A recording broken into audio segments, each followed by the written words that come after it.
Arestado ang isang high-value individual sa ikinasang anti-legal drug operation ng mga operatiba ng Ilocos Sur Provincial Drug Enforcement Unit kung saan nakumpiska ang tinatayang 470,000 pisong halaga ng hinihinalang shabu sa green market ng Barangay Poblacion Sur, Idlida, Ilocos Sur. Nito lamang ika-25 ng Mayo taong kasalukuyan. Matagumpay ang operasyon sa pangunguna ng Ilocos Sur Provincial Drug Enforcement Unit, katuwang ang Idlida MPS at iba pang unit ng pulisya.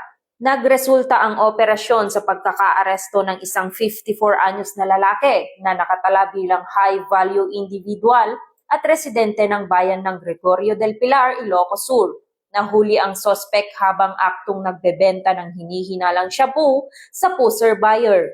Nakumpiska mula sa sospek ang 4 na heat-sealed transparent plastic sachet na naglalaman ng hinihinalang shabu na may tinatayang kabuuang bigat 72.14 gramo at may standard drug price na 490,552 pesos, by bust money at iba pang personal na gamit. Ang sospek ay kasalukuyang nakadetene sa Idlida MPS at ang nakumpiskang ebidensya ay nasa kustodiya na ng Ilocos Sur Provincial Drug Enforcement Unit para sa kaukulang dokumentasyon at pagsasampa ng kasong paglabag sa Republic Act 9165 o ang Comprehensive Dangerous Drugs Act of 2002.